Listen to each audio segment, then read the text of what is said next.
जय बाबा, जय गुरु, जय माता।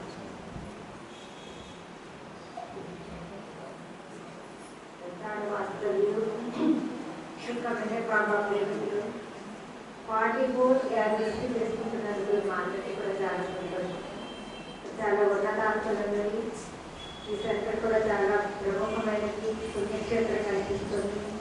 ముఖ్యంగా అమ్మవారి చెప్పినట్టుగా ఇది ప్రారంభం చేశారని చెప్పేసి ఇప్పుడు నారాయణ గారు తెలియజేశారు. సో దీని యొక్క ప్రాముఖ్యత ఇంకా ఇంకా విస్తృతమవుతుందని, ఇంకా భవిష్యత్తులో త్వరలో భోజన జూబిలీ చేసుకోబోతున్నారని మేమందరూ కూడా చాలా ఆనందంగా ఫీల్ అవుతాము. మార్నింగ్ అనంత ప్రజ్ఞాస్వరూపుడైనటువంటి సద్గురుదేవుడు మనల్ని అజ్ఞానం నుండి జ్ఞానానుభవంలో మేలుకొల్పడానికి మన అజ్ఞాన స్థితులన్నింటిలోనూ ఆయన ప్రవేశిస్తున్నారు అని చెప్పేసి మనకి తెలియజేస్తున్నారు.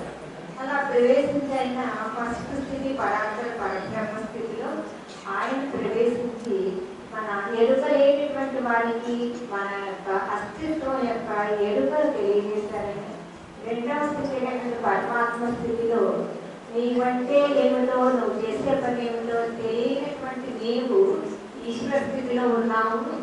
సృష్టి స్థితి లేకాడు నీ పరముగా నువ్వే చేసుకుంటున్నావని తెలియజేస్తున్నారని, ఆ అనుభవం నీకు జ్ఞానంలో కాన్సన్ట్రేషన్ చేస్తున్నప్పుడు ఆ అనుభవాన్ని నువ్వు పొందుతున్నావని, ఎలాగంటే ప్రతి ఉపాధిని నీవు స్వీకరించి నీ అనుభవం పూర్తయిన తర్వాత ఆ ఉపాధిని విసర్జించి మరొక ఉపాధిని నువ్వు స్వీకరిస్తున్నావని, ఈ విధముగా నీవు ఈశ్వర స్థితిలో నీవు ఉన్నావు అనేది మనకు ఎరుకలిస్తున్నారు ఎవరు? సద్గురుదేవుడు. అలాగే శిలా లోక వృక్ష ఉపాధులలో కూడా మన యొక్క సంస్కారాలని ఆయన ప్రవేశించేటప్పటికీ అవన్నీ కూడా ఉనికి లేకుండా అయిపోయినాయని చెప్పి అర్థమవుతుంది. నెక్స్ట్ త్రిమకీటక జలచర వాయుచర జంతు ఉపాధుల వరకు కూడా ఉండేటటువంటి సంస్కారములన్నీ కూడా ఆయన ఈ స్థితులలో ప్రవేశించేటప్పటికీ వాటికి సంబంధించిన సంస్కారములన్నీ కూడా రహితమైపోతాయి.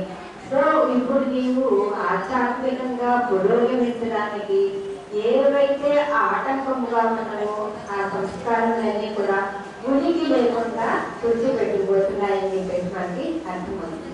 నెక్స్ట్ మానవ ఉపాధి వచ్చేటప్పటికి ఏమవుతుందంటే ఇక్కడ సృష్టిని గురించి అనంతంగా ఆలోచిస్తున్నాడు మానవుడు. ఎందుకంటే చైతన్యం పరిపూర్ణంగా పెరిగింది, బుద్ధి మనస్సు కూడా పూర్తిగా వికసించినాయి. తాను అనంతంగా సృష్టి గురించి ఆలోచిస్తున్నాడు. కానీ ఎంత ఆలోచించినా కూడా అది అజ్ఞానానికి సంబంధించినది అని అర్థమవుతుంది. ఎలాగంటే తను ఎంత ఎన్ని రంగములలో పరాకాష్ఠ స్థితికి వెళ్ళినా కూడా అవన్నీ అజ్ఞానానికి, అచైతన్యానికి, అసత్యానికి సంబంధించినవి అని తనకు ఎరుకపోయేగా తెలుసుకోగలుగుతాడు. ఎలాగంటే అంతకుముందు తను ఏదైనా ఒక రంగంలో నిష్ణాతులైన ఉన్నప్పుడు తనకి ఎంత ఇంపార్టెన్స్ ఉంది, తను ఎన్ని ఈవెంట్ చేశాను, నేను ఇంత సైంటిస్ట్ని, నేను ఇంత ప్రొఫెషనలిస్ట్ని అని ఉండేటటువంటిదంతా కూడా అతనికి దాని యొక్క లేనితనాన్ని తెలుసుకోగలుగుతాడు. ఎందుకంటే గురుదేవుడు ఆ స్థితిలో ప్రవేశించేటప్పటికీ అతనికి ఏమవుతుందంటే ఇదంతా అజ్ఞానమే, ప్రిన్సిపల్ ఆఫ్ ఇగ్నోరెన్స్. మన సృష్టి చైతన్య భూమిలో మనకు అనుభవం ఉంటుంది, ప్రిన్సిపల్ ఆఫ్ ఇగ్నోరెన్స్ అని. అది అతనికి ఎరుగుతో అనుభవం ఏమవుతుంది. అప్పుడు ఏమవుతుంది, ఇదంతా నేను ఎంత జ్ఞానం ఎన్ని రకాలలో సంపాదించినా ఇదంతా అజ్ఞానానికి సంబంధించింది. జ్ఞాన విజ్ఞానము కలిగినటువంటి ఒక భగవంతుడే అనేటటువంటి విషయాలు తెలుసుకుంటాడు. ఇదంతా కూడా సత్యము నిత్యము అని భావించి జీవించేటటువంటి అతనికి ఇదంతా కూడా లేమితనమే, లేమికి సంబంధించినదే, ఇదంతా అసత్యమే, ధర్మములోనే సంబంధించినదే అనేటటువంటి జ్ఞానానుభవంలో మేల్కొంటాడు అని కూడా తెలియజేస్తున్నారు. సో మానవ ఉపాధిలో కూడా ఈ విధంగా ఏర్పడిస్తున్నారు ప్రజ్ఞాస్వరూపుడైన సద్గురు. ఆ నెక్స్ట్ ఆంతరిక మార్గంలో ప్రవేశించేటప్పటికీ అతని అనుభవం ఎలా ఉంటుందంటే, ఆంతరిక మార్గం అంటే మనకు తెలుసు కదా, సూక్ష్మ చైతన్యానుభవం, మానసిక చైతన్యానుభవం. ఈ స్థితులలో ఆయన ప్రవేశించేటప్పటికీ ఇక్కడ కూడా ఆలోచన అనంతంగానే ఉంటుంది. కాకపోతే అజ్ఞానానికి సంబంధించినటువంటి ఆలోచన ఉండదు ఇక్కడ. ఎందుకంటే భౌతిక ప్రపంచంలో అయితే భౌతిక సృష్టికి భౌతిక మనసుతో ఎంతో అజ్ఞానానికి సంబంధించి ఆలోచిస్తాడు. కానీ ఇక్కడ సూక్ష్మ చైతన్య స్థితికి వచ్చేటప్పటికి అజ్ఞానం అనేది చాలా తగ్గిపోతుంది. ఇక్కడికి వచ్చేప్పటికి ఆంతరిక ప్రయాణం మొదలవుతుంది. అనుభవం అంతా అంతర్ముఖం అవుతుంది. ఈ స్థితిలో ఏమవుతుందంటే అతనికి సూక్ష్మ చైతన్యము దాని స్వాధీనం అవుతుంది. అప్పుడు శక్తి ప్రతిభలకు ప్రవేశిస్తాడు. దైవీ శక్తులు హస్తగతం ఉంటాయి. అలాగే మానసిక చైతన్యానుభవంలో ప్రవేశించేటప్పటికి ఇక్కడ కూడా అంతే. ఇక్కడ అజ్ఞానాన్ని గురించి ఆలోచన తగ్గిపోతుంది. ఇక్కడ మానసిక చైతన్యం గురించినటువంటి అనుభవం పూర్తిగా ఏడుపుతో అనుభవిస్తాడు. ఇక్కడ కూడా దైవీ మనస్సు అనేది అతనికి తారసపడుతుంది. ఈ విధంగా ఈ ప్రయాణంలో ఈ అంతర్ముఖ ప్రయాణంలో సద్గురు జ్ఞానమే ప్రవేశించేటప్పటికి ఈ సూక్ష్మ చైతన్య అనుభవాలని మానసిక చైతన్య అనుభవాలని ఎరుకతో అనుభవిస్తాడు అని చెప్పేసి తెలియజేస్తున్నారు. సో అంటే ఏమవుతుంది కదా, మనకి సూక్ష్మ సంస్కారాలు పడిపోయింది, మానసిక సంస్కారాలు కూడా పడిపోయింది. ఈ స్థితిలో అజ్ఞానం అనేది లేకుండా ఉంటాడు. నెక్స్ట్ నిర్మాణాలకు వచ్చేటప్పుడు ఏమవుతుంది, అసలు ఏమిటనం లేదు. అక్కడ తను లేడు, ఏమీ లేదు. ఇంకా జీవుడు లేదు, దేవుడు లేదని అంటారు కదా. కానీ అక్కడ దైవం లేకుండా ఎప్పుడు ఎక్కడ ఉండదు. కాబట్టి అక్కడ చైతన్యమే భగవంతుడుగా ఉన్నాడు అని చెప్పేసి అక్కడ తెలియజేస్తున్నారు. అంటే ఏమైంది, ఈ అదే అచైతన్యమైతే ఈ అజ్ఞాన స్థితులన్నిటినీ కూడా అనుభవింపజేస్తూ పరాకాష్ఠ స్థితికి తీసుకొచ్చిందో ఆ చైతన్యము లేనిదైపోయింది. దాని యొక్క అస్తిత్వాన్ని కోల్పోయింది, దాని యొక్క పాత్ర అయిపోయింది. ఇంకా ఏమైందప్పుడు అనంత దైవీ చైతన్యం అన్నది దానితో అనంత అచైతన్యము ఒక్కటైపోతుంది, మెరుగుపోతుంది.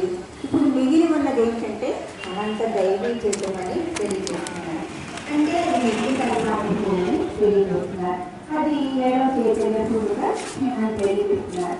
అక్కడ మన అనుభవం ఎలా ఉంటుందంటే అహం బ్రహ్మాస్మి, నేను భగవంతుడను అని అనుభవాన్ని పొందుతారు.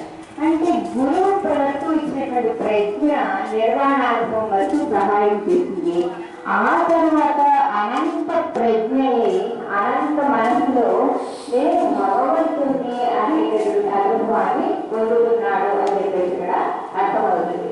అంటే ఏమిటన్నమాట, ఆత్మ తనను అనంతముగా అనుభవిస్తుంది.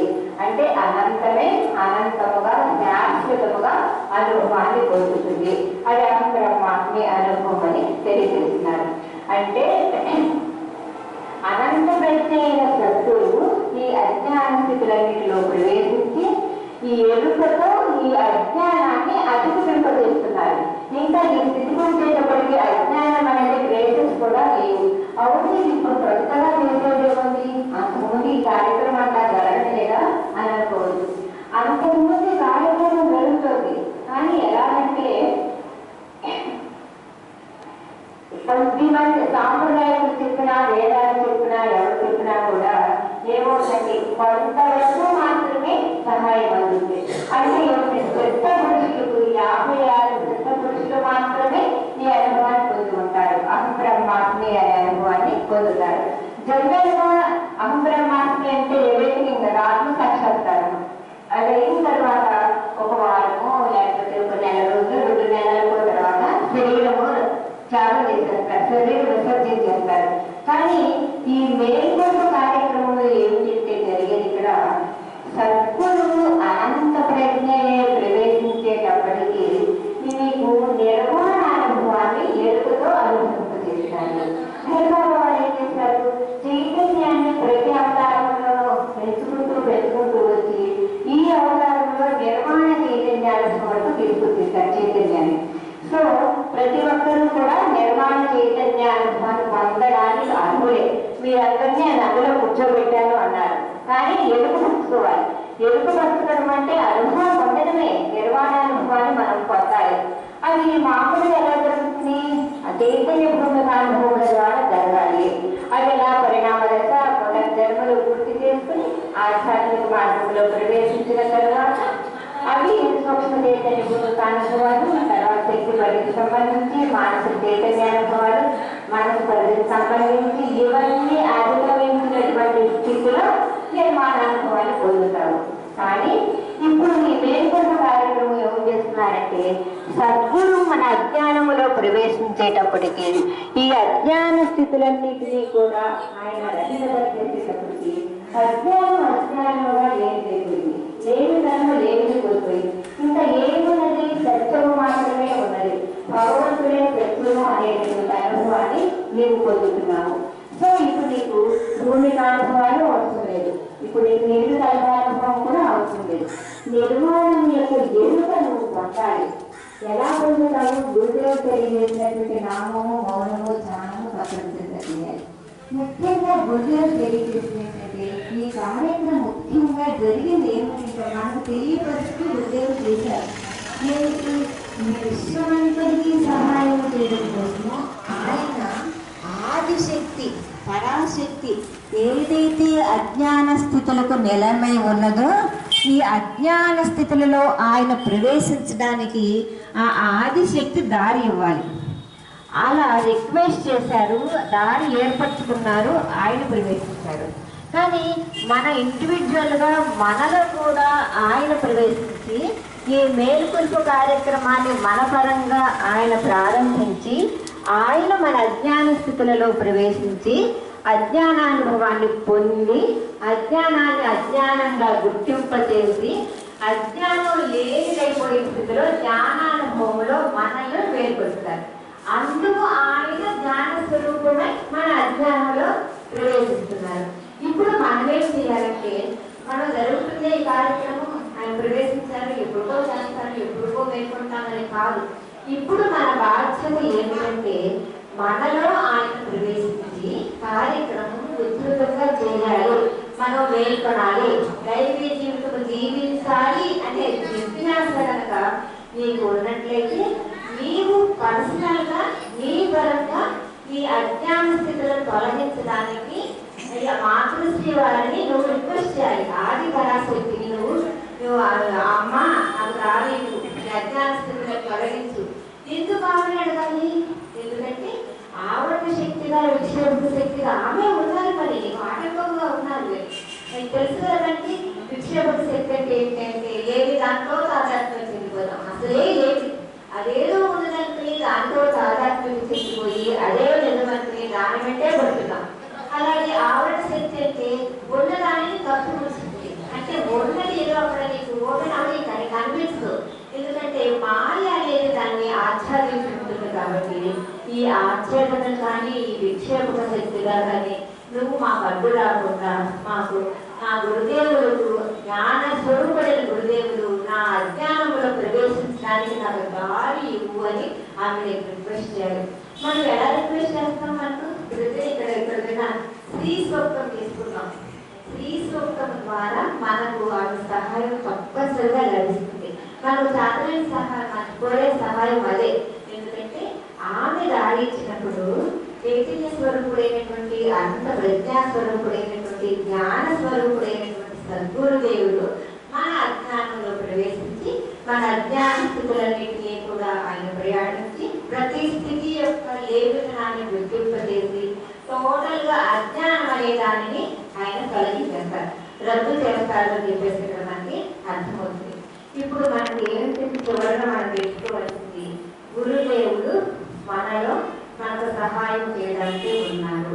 చాలా మందికి ఏంటంటే గురుదేవుడు త్యాగం చేసేసారు కదా, ఇంకా మేల్కొల్పు కార్యక్రమం ఆయన మొదటి రోజు చేశారు, ఇప్పుడు మనకు ఎవరు చేస్తారో అనుకోవద్దు. కాదు, తప్పనిసరిగా ఆయన ఒక చోట తెలియజేస్తారు. ఏమంటే విశ్వ కార్యక్రమము నా శరీర త్యాగంతో ఆ కార్యక్రమం యొక్క బాధ్యత నాకు తగ్గింది. ఇప్పుడు నన్ను అంటిపెట్టుకున్నటువంటి వారిని వ్యక్తిపరముగా వారికి సహాయం చేయడం కోసమే నేను ఈ జత స్థితిలో ఉన్నాను, ఇలాగా సద్గురు ఆత్మయంగా ఉన్నాను, మీకు సహాయం చేయడం కోసమే. మనకి ఎంత వివరంగా, ఎంత అడిమడు చేతిలో పెట్టినట్టు మనకు తెలియజేస్తున్నారు. ఇదిగో మీరు అజ్ఞానంలో ఉన్నారు, అజ్ఞానాన్ని గుర్తించింది, అజ్ఞానం తొలగించబడడానికి మార్గాలు తెలియజేశారు. అజ్ఞానంలో ప్రవేశించడానికి మాత్రం ప్రవేశించిన తర్వాత దాన్ని ఎలా తొలగించుకోవాలి, తొలగించుకుని ఎలా ముందుకు వెళ్ళాలి, ఎలా జ్ఞానానుభవాన్ని పొందాలి, దైవీ జీవితాన్ని జీవించాలని చెప్పేసి సద్గురు దేవుడు మనకు చాలా వివరణాత్మకంగా తెలియజేస్తారు. మనం అందరం కూడా ఆచరణలో పెట్టి దాన్ని మనం అనుభవిస్తామని చెప్పేసి ప్రతి ఒక్కరికి దేవమ్మ నామస్మరణతో బోధిస్తున్నాను. ఈ అవకాశం ఇచ్చినటువంటి మెహర్ నారాయణ గారికి, ఈ పెద్దాడ, ఈ వాస్తవ్యులందరికీ కూడా, బాబా ప్రేమికులందరూ కూడా మరొకసారి దేవబాబా ధన్యవాదాలు.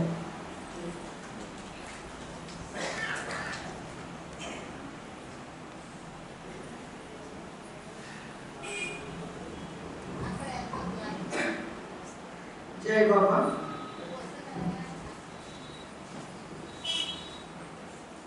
గురుదేవులు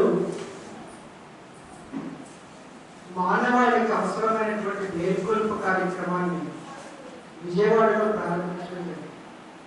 ఆ సెంటర్ నుంచి వచ్చి మనందరికీ కూడా మేల్కొల్పులో ఉన్నటువంటి ఆ లోతైనటువంటి విషయాలు మనకు తెలియదు. దాంట్లో ఆవిడ ముఖ్యంగా స్ట్రెస్ చేసింది ఏంటంటే, అమ్మగారు దారిస్తే కానీ గురువు గారు ప్రవేశించరు అని చెప్పారు. అమ్మగారు మనందరిలోనే ఉన్నారు శక్తి స్వరూపిణిగా.